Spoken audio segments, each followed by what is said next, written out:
The NBA playoffs start the second week of April, with the NHL playoffs scheduled to begin immediately after. Whether you're looking to raise the Stanley Cup or lift the Larry O'Brien Trophy, we've got the deal for you. Postseason subscriptions are already a great deal at $219, but with this early bird special, we're slashing it even more to just $177 each, and you get the rest of the regular season for free. Between now and Sunday, April 9th, partner with your favorite NBA or NHL handicapper and get their NHL or NBA best bets all the way through the finals. No coupon is needed. Head to the homepage of your favorite WagerTalk or SportsMemo expert and finish the NBA and NHL postseason with a bang.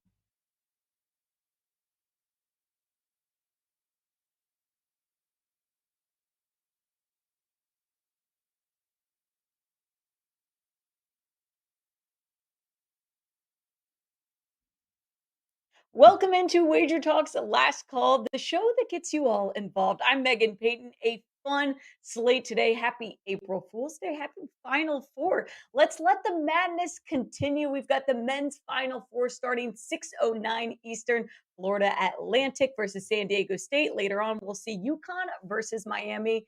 Women's March Madness has been a fantastic game to watch. Final Four continues for them. National championship on the line tomorrow, 12:30 Eastern. Caitlin Clark goes off last night, 41 points. She's the first player in women's NCAA tournament history to have two back-to-back 40-point games. Iowa, LSU advanced and looked for a national champion spot.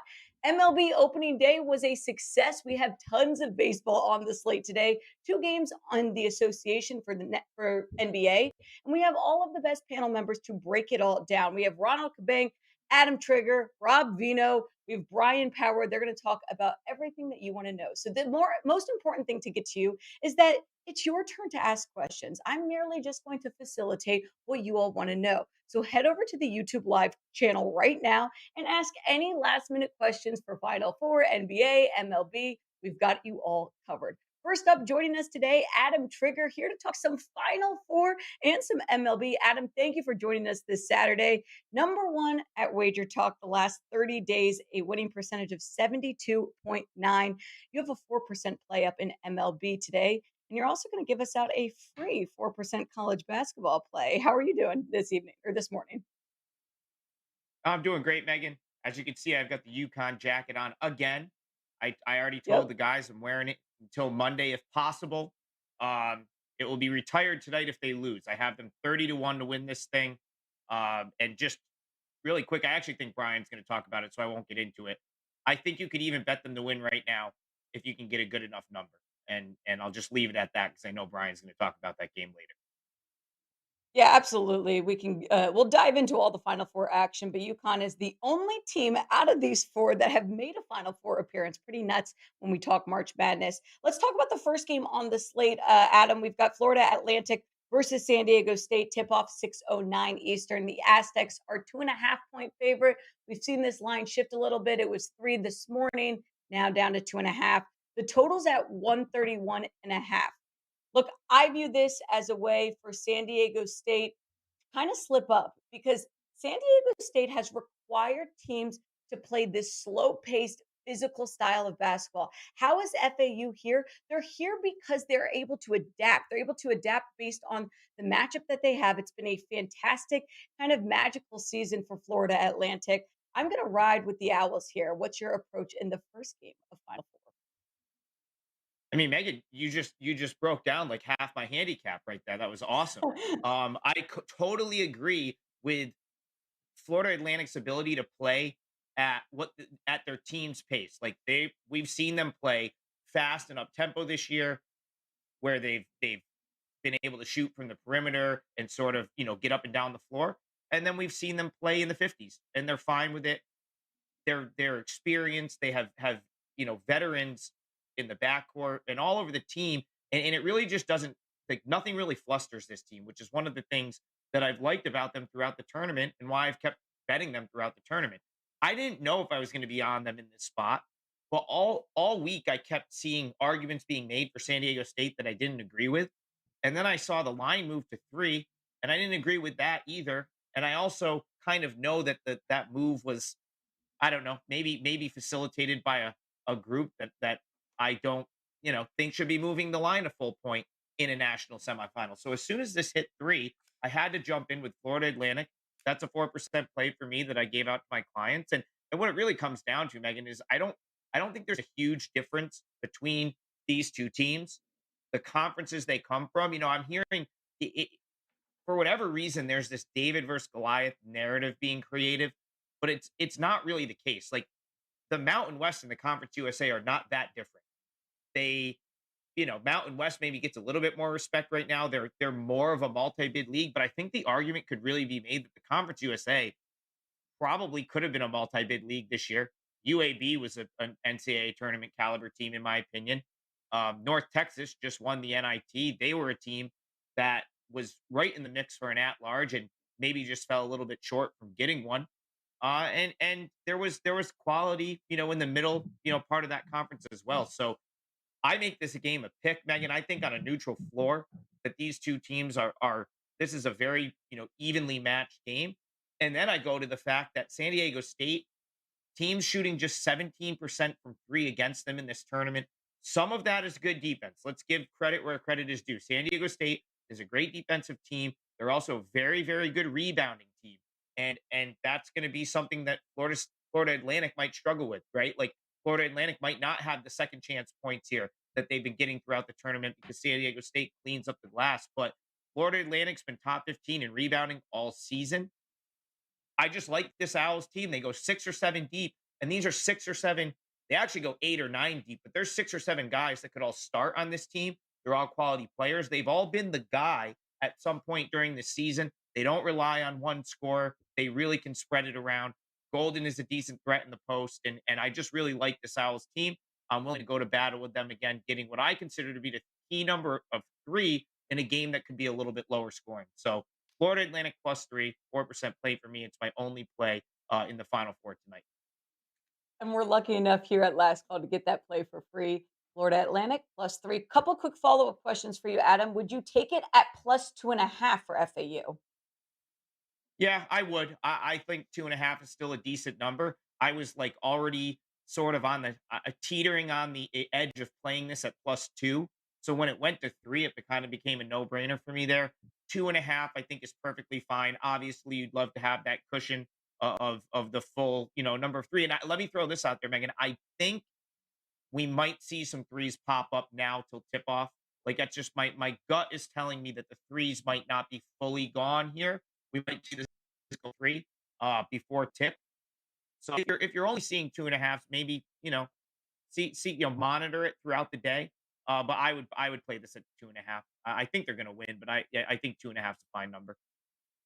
Might be some value in waiting just a couple of hours. I can't help but have my brain think, well, if we're taking FAU to cover here, then we might be looking at an over potentially. San Diego State wins by playing slow, physical, and by playing defense. The total's at 131. If you're eyeing FAU, should you be eyeing the over?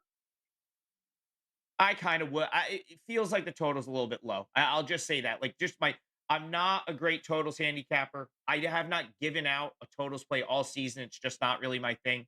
But just my opinion on like following the market and then kind of like be willing to fade sort of like the group thought here. It feels like everyone thinks this is going to be a low scoring game. Maybe it is, but I do think that number's a little bit low, and I probably lean toward the over. Though it's not a play for me. It's just kind of my opinion on that matter.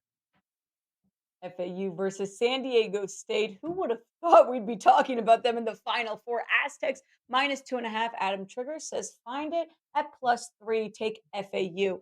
Let's switch over to MLB because opening day was a success. We've got some crazy action in baseball. Before we start breaking down your games and your best bet that you do have at WagerTalk.com, I found a really good question in the comments right now. It says, "What is the advantages of playing the spread in baseball when you're handicapping?" What do you think when you're looking at spreads? So the spread in baseball, Megan, that's my thing. The +1.5 is my favorite Mhm. bet to make, and I'm going to give you the situations and where I look to make that bet. Now, I don't ever really lay -1.5. The advantage to laying -1.5 is pretty simple. It's you're willing to try to win by margin to avoid having to lay large juice, right? Because typically you're only going to lay the -1.5 when it's too expensive, which means you're probably looking at like teams in the -180, -200, -220 range. That's where most people lay -1.5. You'll probably never see me do that. What you will see me do is look to target +1.5 when there's some sharp money backing the underdog, meaning, or if it's just an underdog that I really like. So sharp money's on the dog, and you can get the +1.5 in what I consider to be a reasonable price range, which I would say is anything from like plus money to maybe -125. Once you get into like the -130, -135 range, I think you give up your advantage a little bit, and then it's like long term, you're probably just going to wash out. So I would try to avoid those. But let's call it -130 or less, just for the sake of argument here. +1.5, if you can get it with the visitor. It's harder to find good value with the visitor, but essentially you're getting the extra at bat, because the only way the home team is coming to bat in the ninth inning is if they're tied or trailing. And if you've got +1.5, I think you take that scenario every day of the week, right? If you're going into the ninth inning, tied or trailing, you feel pretty good about that. So you get the extra at bat with the visitor. And it used to be like 29%, 28%. I bet Veno or Bryan Power probably knows off the top of their head. I think one-run games right now in Major League Baseball, it's probably down with the new extra innings rule, but I'm sure it's still like 26, 27% over like the last decade or something like that. So you're talking about a little bit better than 1 in 4 games landing one. And then you're looking at a team that you think can win, and you have that one-run cushion. I find that a lot of those, tend to play close, land one. So I like to target the +1.5, but it's got to be in a situation where the price is right. You don't want to get into the scenario where you start laying like -150, -160, and all of a sudden you need to hit at such a high rate to make those profits. And hey, if you're confused on spread betting in baseball, you don't know what to do, I got great advice. Just go over to wagertalk.com and go purchase Adam Trigger's 4% play in MLB. He's going to give a free pick out here in just a moment. But let's go back to the YouTube live comments. Trig, what's up with my Padres? Can we look for the bats to get going? Padres have lost 2 games to the Rockies, take on them a little bit later this afternoon. Yet still the Padres -235 on the money line, -1.5 on the spread. Yeah, I mean, I don't know if I'd come right out and fire on them at -200. But listen, it's I was about to say it's March. It's actually April 1st. In past years, we haven't even started playing baseball yet. It's a 162 game season. I really wouldn't put much stock into what happened on 2 days in March so far. I still pretty much entirely trust my preseason projections, and I would literally I put almost no stock into what's happened so far, with the exception of the game I'm going to talk about in a minute. We got plenty of time for MLB to get going. Let's talk New York Mets at Miami Marlins. First pitch for 11 Eastern. Mets -124 on the money line, and the totals at 8. Third game of the series. The Marlins won yesterday. The Mets won on opening day. What's your play in this one? So I had the Marlins as a 4%er last night. They got it done. They won 2-1. It's not going to make my card today, but that's still the way I would look here. And I really just wanted to come on and talk about this game because I feel like these are two teams I have pretty strong takes on. So I do lean Marlins. If you're going to bet this game, I would take the plus money with the Marlins again. I think that this is a big series for the Marlins. The Mets have owned that team, especially in their own building. And then to come out and beat Sandy Alcantara on opening day, I think that left a bad taste in the Marlins' mouth, and it's part of the reason that I had a best bet on the Marlins last night. They're able to get it done 2-1. But I wanted to go back to, I don't think I'm overreacting to the here by any means, Megan. But the Mets are a team that long term I like, but they've become a fade for me in the short term based on just some of the pitching injuries that they're dealing with. Jose Quintana ends up going down. He doesn't start the season, and now they find out Verlander's on on the IL to start the season. Edwin Diaz gets hurt in the World Baseball Classic, and while they have guys to fill those roles, what happens is the someone needs to fill their role, right? So you're going to move Peterson, who made the start yesterday, moves into the starting rotation. Well, now you need someone to fill that spot in the bullpen. Megill is going to start today, or McGill. I always say his name wrong. Anyway, he's going to start today. He's probably the seventh, right? Like he lost the job to Peterson to take the Quintana spot, and now he's the one filling the Verlander spot. So the Mets, you have to, they probably had him as the seventh or eighth sort of best starting option that they had, and now they kind of have to roll with him as a starter. Buck Showalter has come out and said he's going to be conservative with the bullpen. He's a guy that I don't think he's worried about, maybe like having to sort of scrap his way through April. He's a veteran manager. I think he's, he'd be content with playing 500 ball through April, and he knows that this team's going to get healthy and they're going to be really good when they are healthy. But I still feel like the Mets are getting treated like the Mets in the market, where they're treated as if they're one of the top options to win this whole thing this year. And I agree with that when they're healthy. Right now, they aren't healthy.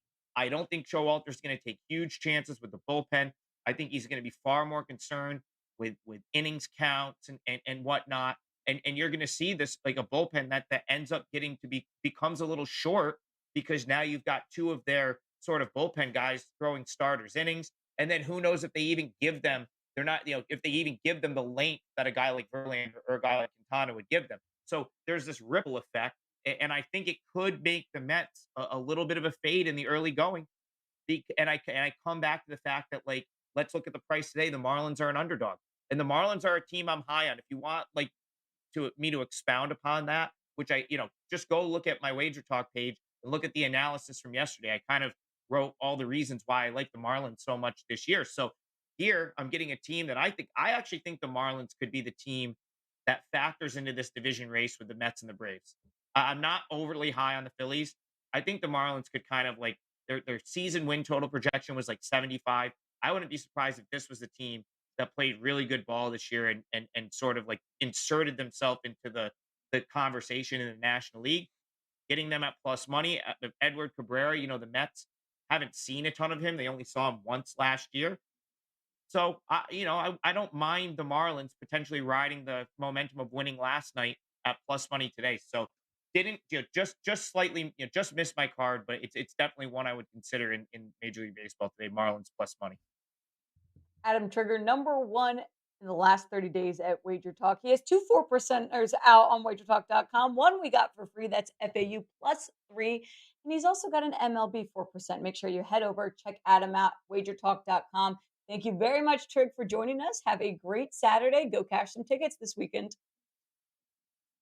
Take care, guys. Thanks for having me, Megan.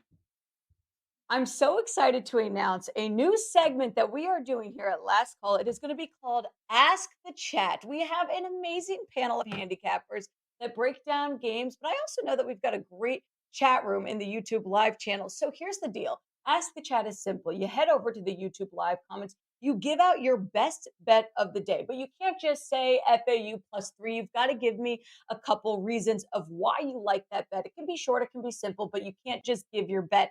The chat will probably argue back and forth as the show goes on. Our producers will be reading the chat. They'll pick out the best bets. And at the end of the show, we're going to banter them out. I'm going to agree or disagree with the bets. So head over right now, drop your best bets. It's called Ask the Chat, and we'll go over it at the end of the show. But next up, we have Rob Veno joining us to talk some college basketball, NBA Final Four, all of the action. Rob Veno, great to see you. How have you been? I know you number one at Wager Talk this season in college basketball. You've got a 4% best bet in Final Four, but you're going to break down some Final Four action for us this afternoon. Yeah, good morning, Megan. Glad to be here. College basketball has been wonderful all season long. Number one, just to be specific, in college basketball totals, 2 overall this season at Wager Talk. So it's been a really, really good run, up 74. I think a profit in the college hoops. And we have the Final Four today, as you mentioned. I will do my best not to homer this guy. It doesn't really affect what I play here, but we're going to talk about that game a little bit because I'm pretty deep into the UConn Huskies like Adam was. Well, I like to get some first half perspectives, and that's something great that you bring, Rob, here at Wager Talk's Last Call. So let's start with Florida Atlantic versus San Diego State. That's the first game on the slate. Tip off 6:09 Eastern. Aztecs minus 2.5. Totals at 131.5. First half total 60.5. San Diego State -1 on the spread for the first half. How are you going to approach this one from a first half perspective?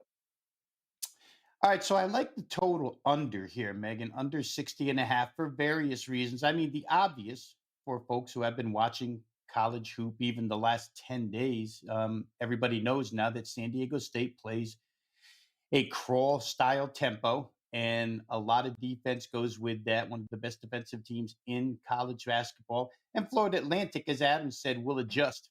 They'll play slow style, they'll play fast style. So, right off the bat, you have to figure that first game of a Final Four in NRG Stadium, a place that holds 71,000 people. Maybe a little jittery start, maybe a slow start, a feeling out process. That helps the under, unless everybody who, hoists the ball up makes their shot, which we don't think will happen here. Shooting backgrounds are talked about an awful lot for the last 30 years when it gets to these stadium style games. Kids have had practice and shoot arounds here. Last year, I believe that the shooting was pretty good inside the stadium setting. So maybe that's something that's turning the tide a little bit, but I'll look at under here. Let's dive into a couple of pretty decent statistical reasons. First off, both of these teams combined 8 games in the NCAA tournament, 8 first halves. 6 of those first halves have gone under the total. So we're working with a 75% number there in our favor. For San Diego State, here's what they've done. First half, 61 total points against the College of Charleston. First half, 64 total points against Furman. First half, 51 against Alabama. And then 61 last week against Creighton. You'll notice 2 61s and a 64 in there. The real thing to notice about the 4 opponents that San Diego State has played, they're all up-tempo teams. Every single one of them. College of Charleston, extremely fast, throws up threes. Furman, offensive efficiency off the charts, pretty fast tempo. Alabama, one of the fastest in the nation. And of course, Creighton as well.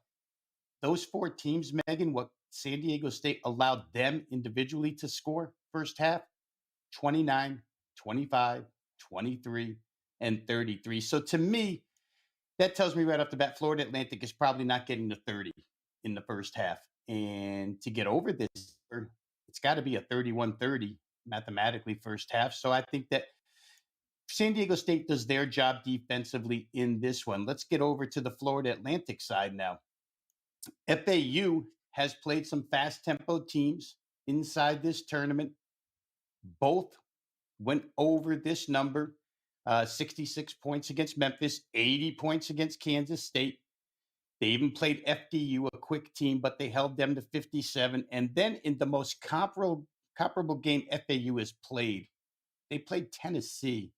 And that first half only got to 49, 27, 22. So when you go through these things and you go through matchups and you look at the results, there's really only one common denominator here, only one result you can get to, and that would be under 60.5. I wouldn't be surprised if it comes down.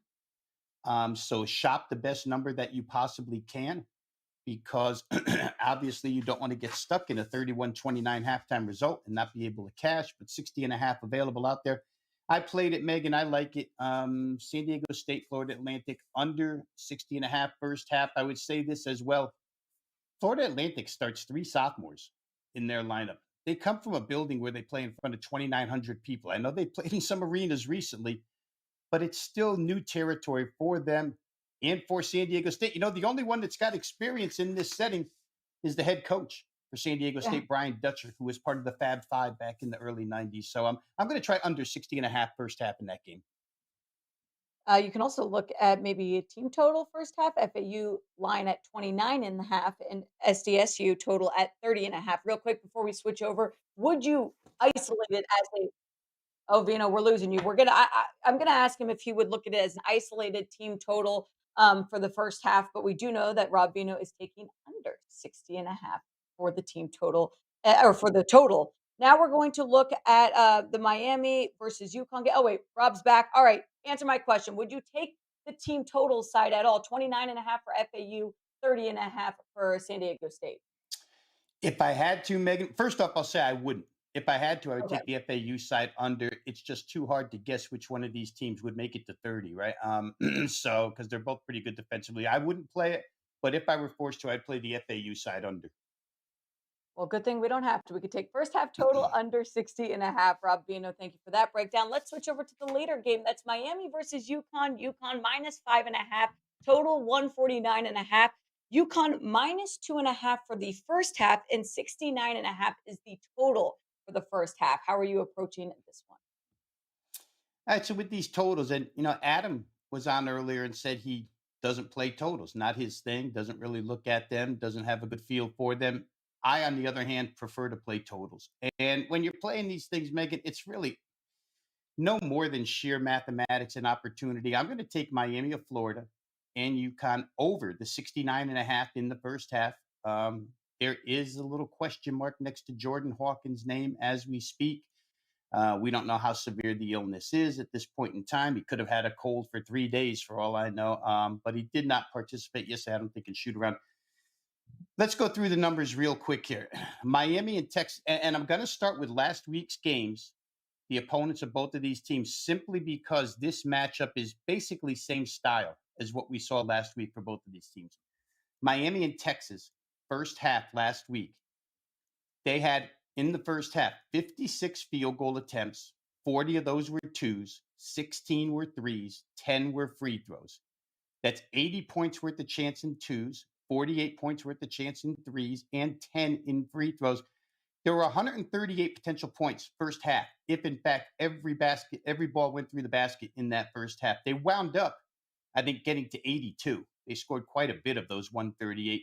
Pretty easy over. There was enough opportunity there with 138 available points to get over 69.5. Go to the UConn Gonzaga game, it gets even better. 68 field goal attempts in the first half alone. 43 twos, 25 threes, 14 free throws. That's good for a possible total of 175 potential points in their first half. Again, Gonzaga plays quick. That was UConn's opponent. Texas plays pretty quick. That was Miami's opponent. UConn probably plays even quicker than Texas does. So these numbers become really relevant because you're going to get the same style matchup here. I talked earlier about shooting venue, maybe being somewhat of a hindrance first time out. That is possible. Jitters from the Miami side, maybe, but a team coached by Jim Larinaga and with as many veterans as they have, I don't think so. I don't think many jitters out of UConn either.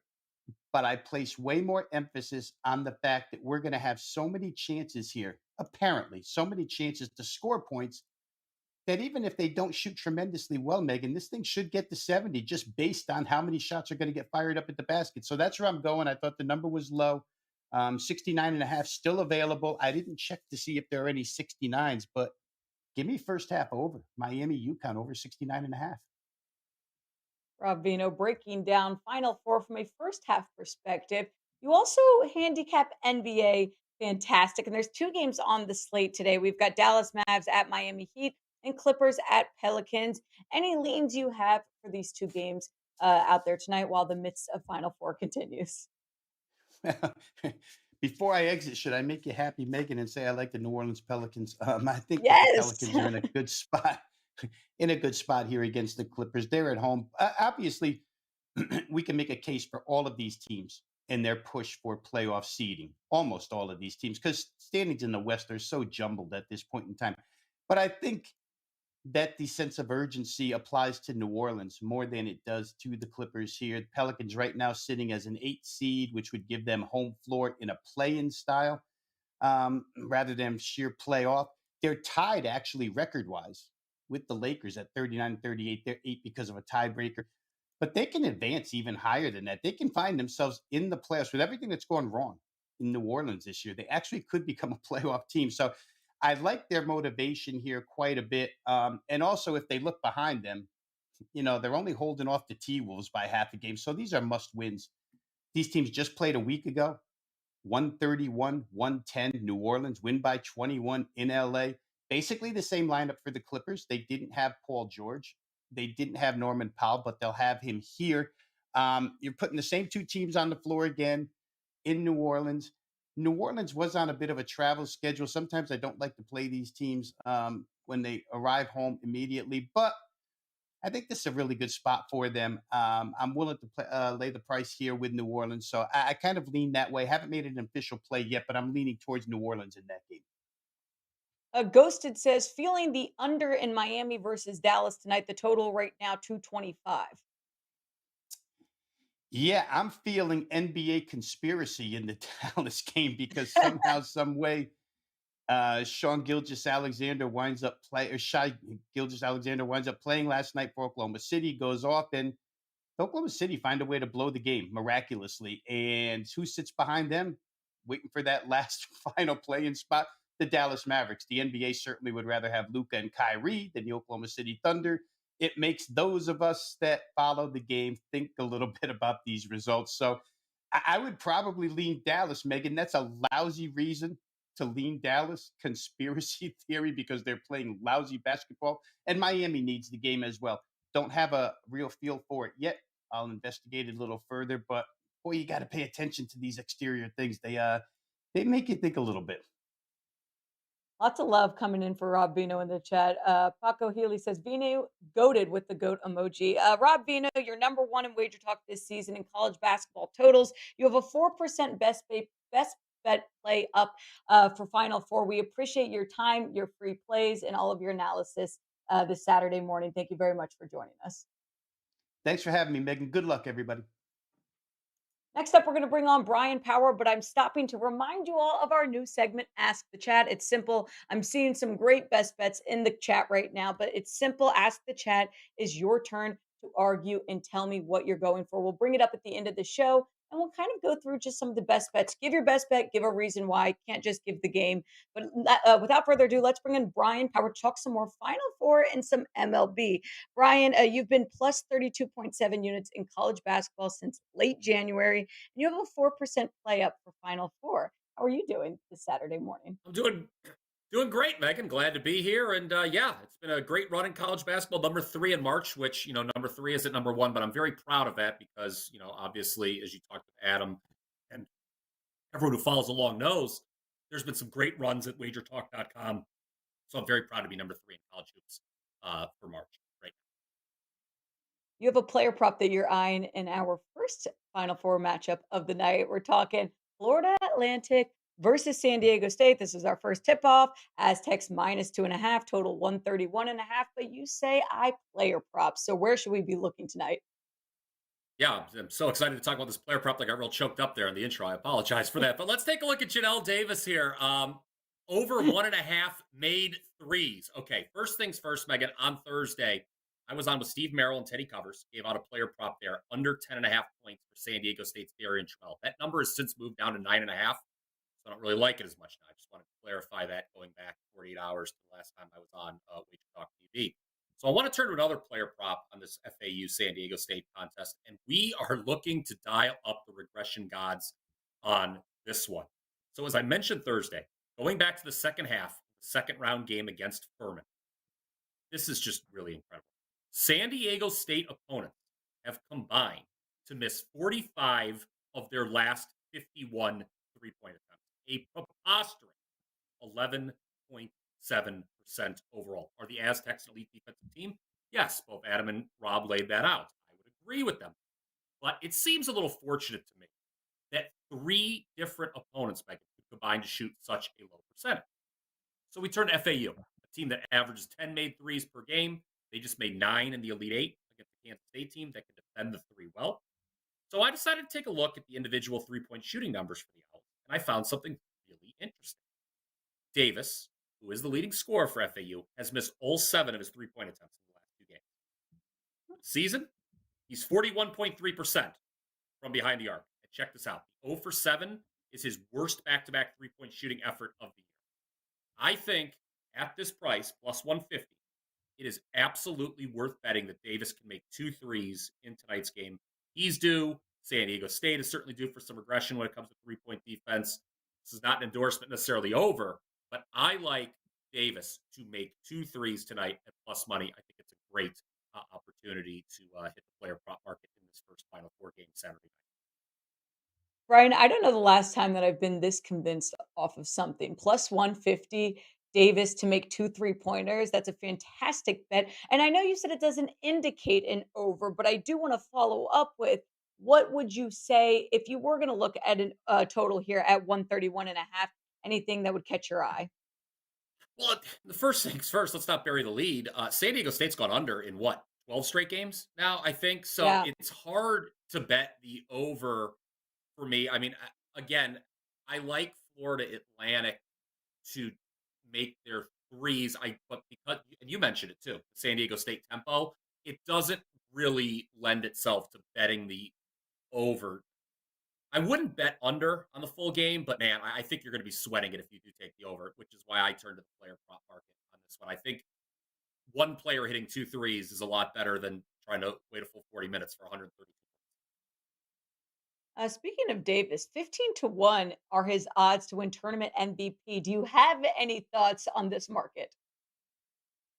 I would not bet that because, as we're going to get into in a moment, I have a pretty strong feeling on who's going to win this, and it will not the tournament. That is not tonight's Florida Atlantic. Well, I do have a strong opinion on San Diego State, but Well, I have a Brian, very strong opinion on who's going to win the tournament, and we'll get to that right we're losing you just a sec. We might have you refresh here, but I know we're seeing eye to eye in the next game coming up. That's Miami, UConn, and even a futures bet that we've both been looking at. Tip off for that one, 8:49 Eastern.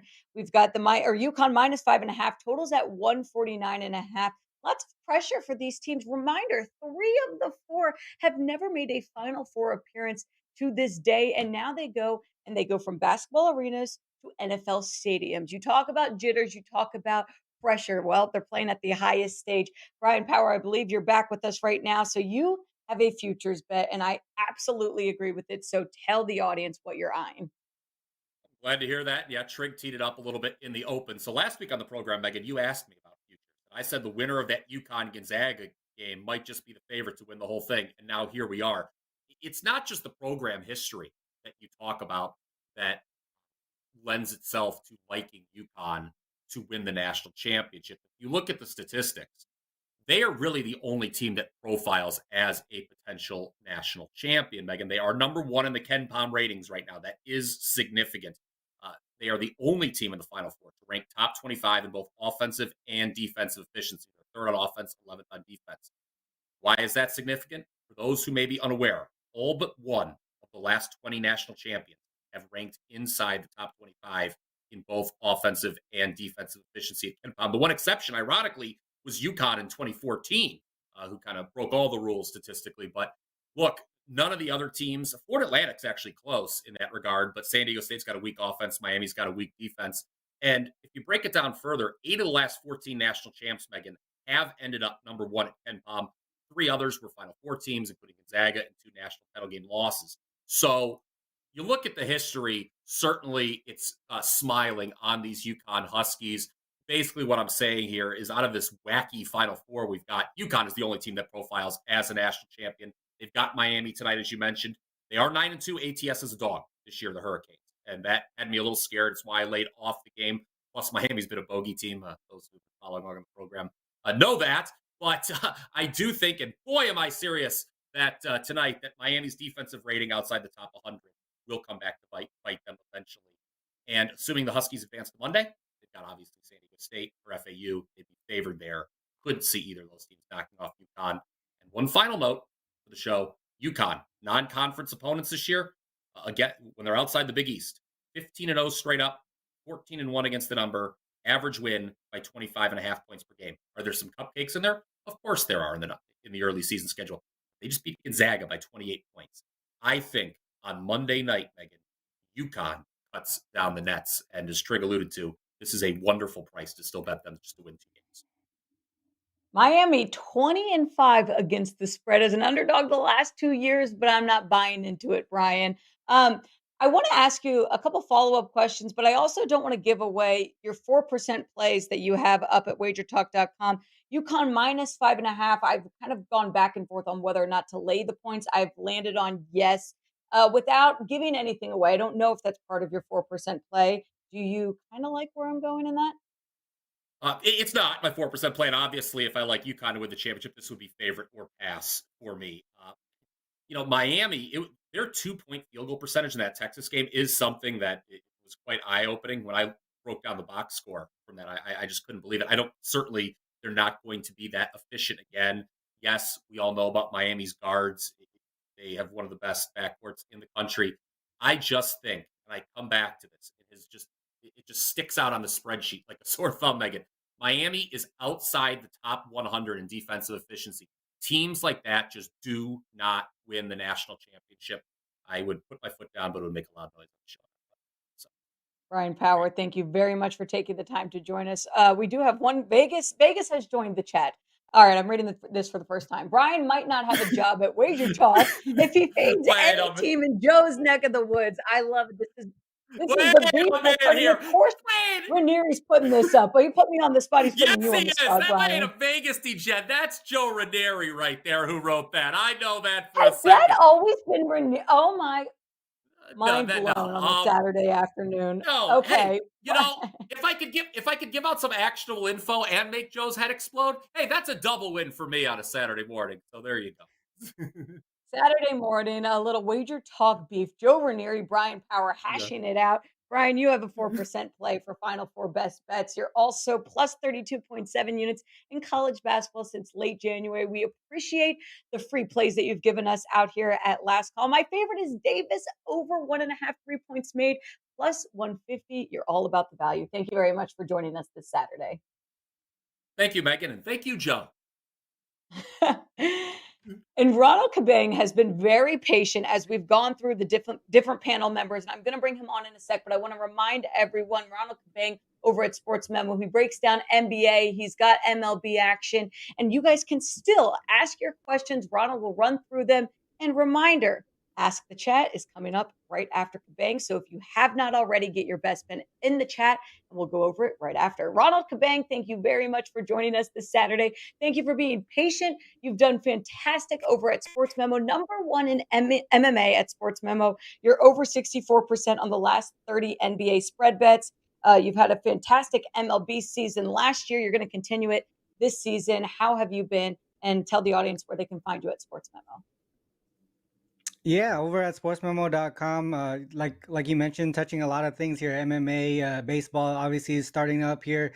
Wanting to close out this NBA season pretty strong here. Didn't have the best start to the season, but only getting a lot better here as we get more data, especially towards the end of the season. And typically the playoffs is where I do well as well. The last couple playoffs, I ended up on a really strong note. So even last year, I think it was like 12-0 run to end the year in the playoffs. So hopefully we do that again in the NBA. But yeah, like you said, there's a lot of stuff going on right now.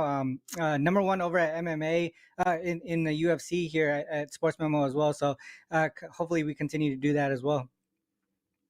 Let's talk some NBA, Ronald. Only 2 games on the slate, but very much value in both of these games. Starting with Dallas Mavs at Miami Heat, tip-off 7:40 Eastern. Short line, Heat -1. Totals at 224.5. What's the lean in this matchup out in Miami? Yeah, I heard Rob's conspiracy theory on the Mavs here, but a lot of things to me are pointing towards the Heat here. I'm liking the Heat in this one, actually. I think that from a surface level, I think both of these teams, you look at them, they're actually 2 of the worst teams against the spread on the season. I like Ralph, I mess with the SDQL stuff, and according to the Killer Sports database, the Mavs are 29, 45, and 3 against the spread. That's 39.2% on the season, and if you look at the Heat, they're actually dead last, right behind them. They're 27, 47, and 3 against the spread, 36.5%. So any way you cut it for both of these teams from the spread perspective, they're not really that great. But we're at a number where you're really just looking for the team to win, right? And the Heat, they're pretty good at home. They're 25 and 14 straight up at home. The Mavs, on the other hand, the opposite, 15 and 24 on the road there. If you include that they're the non-conference road dog, they haven't won a game in that situation all season long. Both of these teams, they have some fight for the Heat. They're 7th and are just 2 games behind the Nets for that 6th spot to avoid the play-ins. While the Mavs, they're a half game behind the Thunder for that last spot in the play-in. So, like I said, there's a lot of different ways to cut this. But for me, if we go back to Heat, their quality opponents in the last few games here, I feel like they've been a lot tougher than the Mavs, and that's why they've been on a 3-game losing streak here. they lost to the Knicks, the Raptors, and the Nets. Those are tough playoff caliber teams who are fighting for playoff position in the East. And if you look at them and see a couple of the losses that they've had, they actually lost twice to the Hornets as double-digit favorites within the last week. So just mindset, current form, I think the Heat are able to get it done tonight. Yeah, there's a lot at stake for both of these teams. The Mavs sitting at the 11th spot in the West. They don't even know if they're going to make the play in. It's really been interesting to watch these teams with such star power, Luka Doncic, Kyrie Irving. You think that they're going to be a little bit better, and unfortunately, we've seen some disappointing outcomes. Miami Heat fighting for a playoff spot. The Heat 7th in the East. Lots at stake for these two teams. Let's switch over, though, and talk a little baseball. You are eyeing one today. You've got the Minnesota Twins at Kansas City Royals. Twins minus 162 on the money line, and the total's at 8.5. Where should we be leaning? I'm actually liking the under 8.5 combined runs tonight. Looking at the pitching matchup, Sonny Gray he's a solid pitcher. Last year he had a 3.08 ERA, his best since 2019. He also found his control last year, 2.71 walks per 9 innings. That was his best since 2015. So when I was looking at this game here, I noticed that he faced the Royals 3 times last season in 19 total innings pitched against them. He allowed just 8 hits, only 2 walks. He had 22 strikeouts, gave up just 1 earned run. Lyles, on the other hand, he is sort of a question mark here. I don't think the Twins, though, will be able to put up the chunk of runs that they need to get over. The Twins didn't really impress offensively during the spring training. They struggled, last season as well. The Twins led the league in strikeouts during spring training. You don't see a lot of home runs in Kauffman Stadium over in Key. So if the Twins can't get contact, they're gonna have a lot of trouble producing runs tonight. I looked at how Lyles did last season. He was with the Orioles. He did face the Twins once. He struck out 7, gave up just 1 walk, and also 1 earned run in 6 1/3 innings. So for me, a lot of things combined would point towards the under 8.5 runs. One question, Ronald, I'm seeing in the chat is that you essentially want to look at the worst game on the slate and take the under, which is the Kansas City Royals versus the Minnesota Twins. Is that, in short, the approach to betting this under? No, I mean it's all matchup, right? And for me, I look at a lot of numbers and where I think teams can bounce back, or if teams are struggling, just current form. Just looking back to how the Twins really struggled in spring training, just getting they led, like I said, they led the league during spring training in strikeouts. So they're not able to get contact in a stadium where home runs are limited. I think the last couple of seasons they're bottom 10 at home in Kauffman Stadium in allowing home runs. So if they're not able to get that to get their run support, they're going to struggle offensively here. So, and the way that Sonny Gray has pitched against the Royals in the last few years as well is telling to me that he has a good matchup here. So both teams, they're not going to win. I think you could see in that first game of the season they really struggled against each other. Let's talk Dodgers. Vegas is saying Kershaw on the mound today. Can the Dodgers bounce back? Those bats are not clicking right now. Dodgers versus the Diamondbacks. Diamondbacks won yesterday. The Dodgers did win opening day. What's your thoughts here? Yeah, I mean it's always tough because you always expect the Dodgers to bounce back off a loss, especially with Kershaw there. But I think I don't know. It seems like Arizona kind of has their number. I mean, if you look at the spread on the +1.5 for the Diamondbacks, I know Trig talked about situations. This might be one of those spots here where you take the +1.5. Maybe the Dodgers do bounce back by. To me, it's always tough. The line is telling us as a heavy favorite, the Dodgers should bounce back, but at the same time, this is a situation where it seems like there's going to be a lot of money on the Dodgers here. I don't like to lay the 240, 250 for them to bounce back. If you're telling me that they're going to win by margin, I would probably look at the opposite direction, just like what Trig said. The +1.5 might be the way to go. It's now up to -275. I don't know. I love the LA Dodgers. I don't know if I'm betting that. Ronald, before we let you go, what do you have up at sportsmemo.com? You have three plays in the MLB right now. One of them actually is the one I just gave out, the Twins game there. The NBA, I haven't posted anything yet. I'm really close to making that Heat play a premium play as well for my clients. Other than that, got a couple plays as well. So been up this season in college basketball as well, just like the guys earlier that was on the show. So hopefully we close out the season strong in college basketball as well. Ronald Cabang over at sportsmemo.com breaking down NBA, MLB, number one in MMA at SportsMemo. We appreciate your time here Saturday morning. Have a great weekend. Go cash some tickets. See ya. It's now time to switch over to our brand new segment, Ask the Chat Best Bets. Stay with us. We're going through. Producers are throwing them in. And here's the deal. I'm going to read over their best bet, and you're going to say agree or disagree. It's that simple. Thumbs up, thumbs down, whatever you like. Let's start with an OG member. That's Ghosted. Ghosted says, my best bet is Brewers money line minus 120 today. Woodruff on the mound, and I think he will have himself a day, maybe going deep into the game. Do you agree or disagree with Ghosted? Ghosted, we appreciate you joining us for the best bet. I'm pulling up different odds right now. Next up, we've got Quito Vegas. I think I said that right. Best bet is Reds money line. Reds have Lodolo, I think that's how you say that, on the mound, who is solid. Lodolo, sorry. Pirates have a bad pitcher on the mound who is on the wrong side of 40. Ooh, do we agree or disagree with Quito Vegas? We have two best bets already on. Next up, J-Cop 66. Really like the O's over the Red Sox at plus 125. Sale just faced in spring training and was rocked. The O's are going to bend some heads, and I just don't think the Sox are very talented. Look, I kind of like the Red Sox, so I feel like I kind of disagree on this one. But head over to the chat. This isn't about me. This is about you. Agree or disagree with J-Cop 66. Next up from Mel, best bets. We're switching over to NHL. Avs money line over the Stars. The Stars are on a back-to-back where they started number one last night. Avs rested at home, needing the game badly to pass Dallas and keep the pace with Wild. I have a futures bet on the Dallas Stars, and it might be because I'm a homer from the Texas area. Mel changing it up, talking some NHL. We didn't get to get into that with so many other actions on the slate today. Final four on here. And guess what? This makes perfect sense. Paco Healy says FAU team total under 64 or total 64 and a half. This continues to cash correlated with Veno and the massive arena angle. Best bet. I really like this one. We've talked a lot about totals, especially in the first half. Rob Veno went into this. There's a lot of jitters when you're switching from a basketball arena to a major football stadium, especially for a team that's never been here like FAU.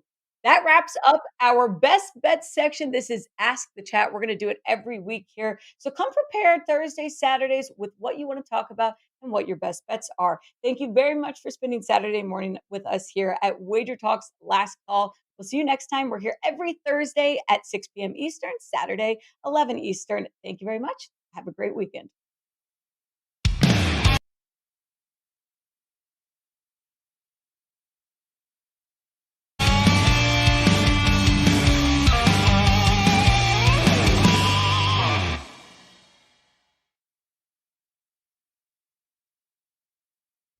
The NBA playoffs start the second week of April, with the NHL playoffs scheduled to begin immediately after.